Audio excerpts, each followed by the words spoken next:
Hi అండి, welcome to my channel Bhagyalakshmi పచ్చ. ఎలా ఉన్నారు? బాగున్నారా? నేను కూడా చాలా బాగున్నాను. వీడియో చూసిన వాళ్ళు వీడియో కనుక మీకు నచ్చితే లైక్ అయితే కొట్టండి. ఇంకా ఈరోజైతే అన్నం ఒక పొయ్యి మీద వేసేసాను, ఒక పొయ్యి మీద ఏమో కూర బెండకాయ ఫ్రై అయితే చేస్తున్నాను.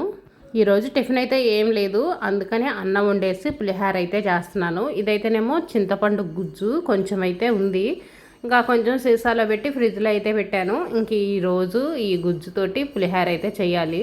బూజు దులపటం అయిపోయినా కానీ అన్ని పనులు అయితే అయిపోవు. ఈరోజు దుప్పట్లు అయితే ఉతుకుతున్నాను. చలికాలం కదా, రగ్గులు వాడుకుంటున్నాము. చలికాలం అయినా కాకపోయినా సరే మేము ఎక్కువగా ఇంక ఈ రగ్గులే వాడుతూ ఉంటాము.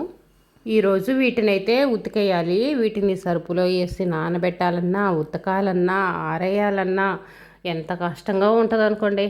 మడతే సరమార్లో పెట్టాలన్నా కూడా ప్లేస్ ఎక్కువ ఆక్రమించింది. కాకపోతే మనకు చలికి ఆపుతాయి. అసలు వీటిని ఉతికేటప్పుడు ఉంటుంది బరువు, ఎంత బరువుగా ఉంటాయోనండి. వాటర్లో నుంచి బయటికి తీసినప్పుడు అస్సలు మొయ్యలేము, మనకైతే రొప్పి వచ్చేసిద్ది, అంత బరువుగా ఉంటాయి. మళ్ళీ వాటర్ మొత్తం కారిపోయిన తర్వాత అంత బరువు అయితే ఉండవు, చాలా వెయిట్ తక్కువగా ఉంటాయి. కొన్ని అయితే పాత బట్టలు కూడా నానబెడుతున్నాను. ఇక్కడ ఉన్నాయి కదా పాత బట్టలు, ఇవి ఇంకా సామాన్లు దులుపుకోవడానికి, ఇంకా తలుపులు కిటికీలు అవన్నీ క్లీన్ చేసుకోవడానికి వాడిన క్లాతులు అవి, ఇంకా అవి కూడా సరుపులో నానబెట్టి ఉతికేస్తాను. ఉతికేసి పెట్టుకున్నాం అనుకోండి, మళ్ళీ ఏదైనా వస్తువులు క్లీన్ చేసుకోవడానికి వాటికి వాడుకోవచ్చు. ఇలాగనే ఉంచాను అనుకోండి, ఇంకా మురికి మురికిగా ఉంటాయి. ఆ మురికి మళ్ళీ వాడుకున్నాం అనుకోండి, ఇంకా వస్తువులు అనేవి ఇంకా మురికైపోతాయి. ఒక్క దుప్పటే ఆ టబ్బుకు పట్టేసింది అనుకోండి, టబ్బుకు సరిపోయిద్ది ఒక్క దుప్పటి. రెండో దుప్పటి పట్టదని చెప్పేసి ఇంకా బకెట్లు అయితే నానబెట్టాను.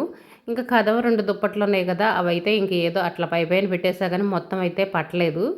ఒక గంట సేపు నానబెట్టిన తర్వాత ఇప్పుడైతే ఉతుకుతున్నాను. వీటిని ఉతకటం కూడా చాలా కష్టంగా ఉంటుంది, కానీ సింపుల్ ప్రాసెస్లో ఉతుక్కోవటం ఎలాగో అయితే చెప్తాను. ముందైతే ఇది మొత్తం అయితే సబ్బు పెడుతున్నాను. ఎంత సరుపులో నానబెట్టినా కానీ లైట్గా సబ్బు పెట్టుకున్నాం అనుకోండి, మురికి అనేది త్వరగా పోయిద్ది. మనం ఇలా చేయి పెట్టి రుద్దుతూ ఉంటాం కదా, రుద్దినప్పుడు ఏదన్నా మురికి ఉంటే మురికిపోయిద్ది. కొంతమంది ఏం చేస్తారంటే రోకల బండ కానీ ఏదన్నా కర్రలు ఉన్నాయి అనుకోండి, ఆ కర్రలు తీసుకొని కొడతా ఉంటారు ఉతకలేక. నేనైతే మాత్రం ఇదిగోండి ఇలా సింపుల్ ప్రాసెస్లో ఉతుకుతున్నాను. కొంచెం కొంచెం దుప్పటి పట్టుకోను, ఇలా మనం బండకేసి బాదినట్టుగా అలా అయితే ఉతుకుతున్నాను. ఇలా ఉతికామనుకోండి మనకి ఎక్కువ కష్టం అనేది లేకుండా ఉంటుంది. మనం ఉతికిన ఫీలింగ్ కూడా ఉంటుంది. ఎక్కువ మా మురికేం అవ్వదులే, ఎప్పుడూ ఉతుకుతూనే ఉన్నాము. దుప్పట్లో ఉతకాలంటే బండకేసి బాధ అయితే ఉతుకుతారు ఇదివరకైతే మాత్రం. ఇప్పుడు అంతా ఉతకాలంటే కష్టంగా ఉంటుంది. మనం ఉతకలేమండి, నడువులు నొప్పులు వచ్చేస్తున్నాయి. అలా ఉతకాలంటే చాలా కష్టంగా అనిపిస్తుంది. ఇంకా కొంతమంది అయితే మిషన్లో వేసుకుంటున్నారు, వాషింగ్ మిషన్లో. ఇంకా వాషింగ్ మిషన్ లేనోళ్ళు మాలాంటి వాళ్ళం ఇంక ఇలా ఉతుక్కోవటమే. కొంచెం కొంచెం దుప్పట పట్టుకోవటం, ఇలా కుంగదీసినట్టుగా ఇలా బండకేసి బాది ఉతుక్కోవటం. ఇలా ఉతికామనుకోండి చాలా ఈజీగా ఉంటుంది, మురికి కూడా బాగా పోయిద్ది. ఇంకా టబ్లో నానబెట్టినప్పుడు మనం ఎక్కి తొక్కామనుకోండి మురికి మొత్తం వదిలేసిద్ది, అసలు శుభ్రంగా ఉంటాయి. అలా కాలు పెట్టి తొక్కటం మాకు ఇష్టం లేదు అనుకున్న వాళ్ళు ఈ విధంగా అయినా ఉతుక్కోవచ్చు. ఉతికేటప్పుడు కంటే కూడా వాటిని జాడిచ్చి నీళ్ళల్లో తీసేటప్పుడు అసలు ఎంత కష్టంగా ఉందో, ఎంత బరువుగా ఉన్నాయోనండి. తీసి మళ్ళీ వాటిని నేను ఆ బరువుతోటి గోడ మీద వేయాలి. గోడ మీద వేస్తేనే ఆ నీళ్ళన్నీ కారిపోతాయి. అసలు అబ్బబ్బబ్బా ఎంత బరువు, కానీ పిండాల్సిన అవసరం లేదు, నీళ్ళు మొత్తం కారిపోతాయి. కాటన్ దుప్పట్లు ఇవైతే మాత్రం తప్పనిసరిగా మనం పిండాలి దుప్పట్లు. ఇదైతే మాత్రం పిండాల్సిన అవసరం లేదు, నీళ్ళు మొత్తం ఒడిసిపోతాయి. లేదనుకోండి గోడ మీద వేసి కొంచెం లైట్గా పిండినా చాలు, ఎక్కువ కష్టపడి పిండాల్సిన అవసరం లేదు. ఇంకా ఇంత కష్టపడి బట్టలు అవి ఉతికేసానుగా, ఇంక ఇప్పుడైతే టిఫిన్ తింటున్నాను. పులిహార చేశాను కదా, చింతపండు పులిహార. ఇంకా పులిహార అయితే తింటున్నాను.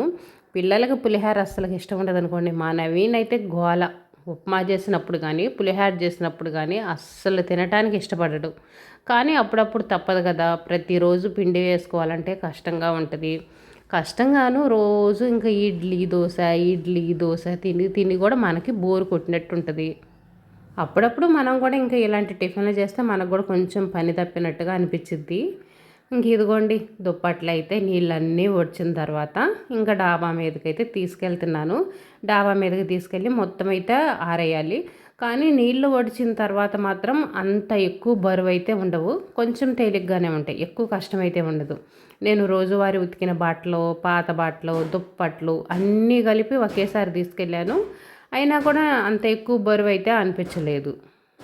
ఇంకా డాబా గోడ మీద అయితే ఆరేసాను. ఇంకా శుభ్రంగా ఆరిపోతాయి. ఎండ లైట్గా వచ్చినా సరే బాగానే ఆరిపోతాయి. దుప్పట్లు అనేవి మనం ఉదయాన్నే ఉతుక్కోవాలి. ఉదయాన్నే ఉతికి ఆరేసుకున్నాం అనుకోండి సాయంత్రానికి ఆరిపోతాయి. ఎప్పుడో మన పని అయిన తర్వాత మధ్యాహ్నం టైంలో అలా ఉతికామనుకోండి సరిగ్గా ఆరిపోవు. సరిగ్గా ఆరలేదనుకోండి వాసన వస్తాయి. మనం ఉతికినా కూడా ప్రయోజనం ఉండదు. ఇదైతే నిన్న కటన్స్ అవన్నీ తీసి ఉతికాను కదా, ఇంకా కటన్ కూడా తగిలిచ్చాను.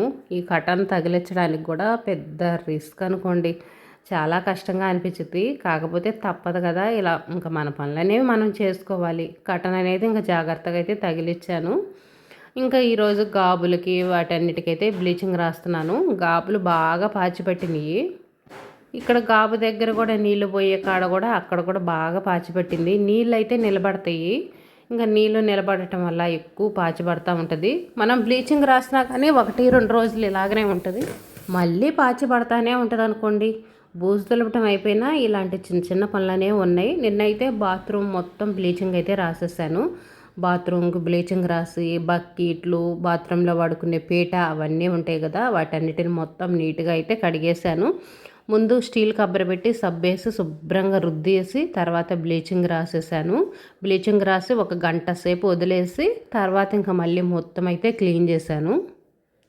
బాత్రూంలో మనం ఎంత జాగ్రత్తగా వాడి ఎంత క్లీన్ చేస్తూ ఉన్నా కానీ నీళ్ళ మరకలు పడి అవన్నీ అదొక మచ్చలుగా కనిపిస్తూ ఉంటాయి.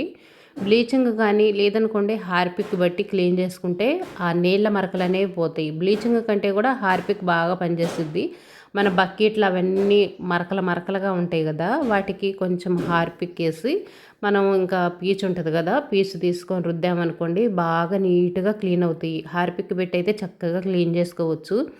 కానీ టైల్స్ మీద కానీ కింద బండ్ల మీద కానీ హార్పిక్ అనేది కొంచెం కానీ పడ్డదంటే మరకలాగా పడిపోయి ఆ మరక అనేది ఇంకా అస్సలుగా పోను కూడా పోదు, అలాగనే ఉంటుంది. అందుకనే కింద పడనీయకుండా మాత్రం చూసుకోవాలి జాగ్రత్తగా. ఇంకా గాబుకైతే మొత్తం బ్లీచింగ్ అయితే రాసేసాను. గాబులో డబ్బాలు అవన్నీ గాబులోనే వేసి పెట్టేశాను. ఇంకా పాచిబట్టిని పోతాయిలే అని. అవి డబ్బాలు అనేవి మనం రుద్ది క్లీన్ చేస్తేనే క్లీన్ అవుతాయి, కానీ మనం బ్లీచింగ్ ఎంత వేసినా కూడా క్లీన్ అవ్వవు, వాటిని రుద్దాల్సిందే. ఇంక ఇక్కడ నీళ్ళు పోయే కాడ మాత్రం పాచి బాగా పట్టిందనుకోండి, ఇంకా అందుకని చీపురేసి రుద్దుతున్నాను. ఇక్కడ ఇటుక బిళ్ళ పెట్టాను కదా, రోజు ఇంట్లోకి పందికొక్కు వస్తుంది. పందికొక్కు వచ్చి గలీజ్ చేస్తుంది అనుకోండి. చెత్త బకెట్ ఉంటుంది కదా, చెత్త బకెట్ కడిగి పోతుంది. ఆ బకెట్లో అన్నీ కదిలేయటం, అక్కడ గలీజ్ చేసి అసలు రోత చేస్తుంది. అందుకనే పడుకునేటప్పుడు అక్కడ ఇటుక బిళ్ళ అయితే అడ్డం పెడతాము, ఇంకా పందికొక్కు రాకుండా ఉంటుంది.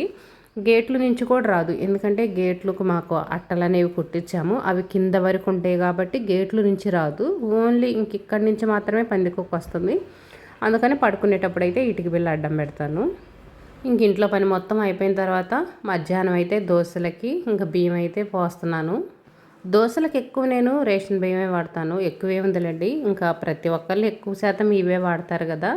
రేషన్ బియ్యం పోసాను. ఇంకా తర్వాత ఇప్పుడు మినపప్పు అయితే పోస్తున్నాను. మినప గుళ్ళు అయితే తెప్పిస్తాను, పొట్టుపప్పు అవి అయితే తీసుకురాను. ఇంకా నేను పొట్టుపప్పు క్లీన్ చేసుకోవడానికి మనకి కష్టంగా అనిపించింది. ఇంక ఈ గుళ్ళు పప్పు అలవాటు అయిపోయినాయి కదా, ఇంక ఇవే తెచ్చుకుంటున్నాము. కానీ పొట్టుపప్పు అనేది మన హెల్త్కు చాలా మంచిది, బాగా జిగురు కూడా వచ్చింది. గారెలకైతే మాత్రం పొట్టుపప్పు చాలా బాగుంటాయి. ఇప్పుడు మనకి రేషన్ ఇచ్చే కాడ జొన్నలు కూడా ఇస్తున్నారు. చాలామంది జొన్నలు తెచ్చుకుంటున్నారు. జొన్నలతో దోశలు పోసుకోవచ్చు, జొన్న పిండితో చక్రాలు వండుకోవచ్చు. జొన్నలు సగం బియ్యం సగం 2 కలిపి మిల్లుకి వేయించుకొని చక్రాలు వండుకోవచ్చు, చాలా బాగుంటాయి. అంటే శనగపిండి తినని వాళ్ళు ఉంటారు కదా, మాకు గ్యాస్ వచ్చింది మేము శనగపిండి తినము అంటారు కదా, అలాంటి వాళ్ళు జొన్నలు అయితే తినొచ్చు. ఇప్పుడు ప్రతి ఒక్కరు జొన్నలు, రాగులు, సొద్దులు ఇలాంటివే ఎక్కువ తినడానికి ఇష్టపడుతున్నారు కదా, హెల్త్ పరంగా ప్రతి ఒక్కరు ఇంక ఇలాగనే తింటున్నారు. ఇంకా అలా జొన్నలు తెచ్చుకొని జొన్న దోశలు పోసుకోవచ్చు, చక్రాలు వండుకోవచ్చు, జొన్న రొట్టెలు చేసుకోవచ్చు. మన ఇష్టం అనుకోండి, ఏదైనా చేసుకోవచ్చు. జొన్నలు కూడా చాలా బాగుంటాయి, క్లీన్ చేసి ఇస్తున్నారు. కాకపోతే నేనైతే తీసుకురాలేదు, పిల్లలు తింటారో తినరో, మళ్ళీ తెచ్చినాక వాళ్ళు తినలేదనుకోండి వేస్ట్ అయిపోయిద్ది అని చెప్పేసి తీసుకురాలా. కానీ ఒకసారి మాత్రం తప్పనిసరిగా తెప్పించి ట్రై చేస్తాను అసలు ఎలా ఉన్నాయి ఏంటనేది. దోశల పిండి అయితే ఇంకా మిక్సీకి అయితే వేసుకోవాలి. మిక్సీకి తీసుకొచ్చాను కదా, మిక్సీకి అయితే వేస్తాను. మనం మిక్సీకి వేసుకున్న దోశలు అనేవి బాగా రావాలంటే మనం 2 గ్లాసుల బియ్యం తీసుకున్నాం అనుకోండి, 1 గ్లాసు మినపప్పు పోసుకుంటే మనం మిక్సీకి పిండేసుకున్నా సరే దోశలు బాగుంటాయి. క్రిస్పీగా కరకరలాడుతా చాలా బాగుంటాయి.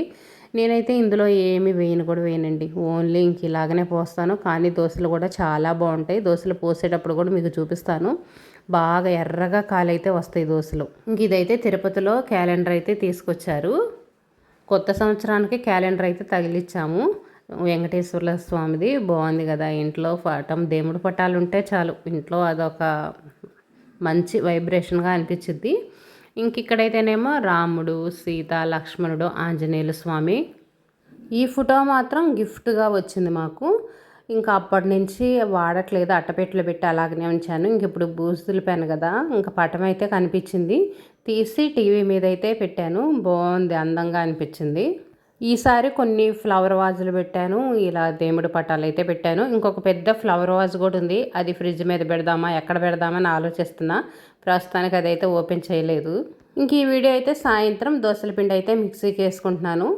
దోశల పిండి మెత్తగా వేసుకుంటే దోశలు బాగా వస్తాయి. కొంచెం పలుకు పలుకుగా ఉన్నాయి అనుకోండి, దోశలు మెత్తగా మందంగా ఉంటాయి.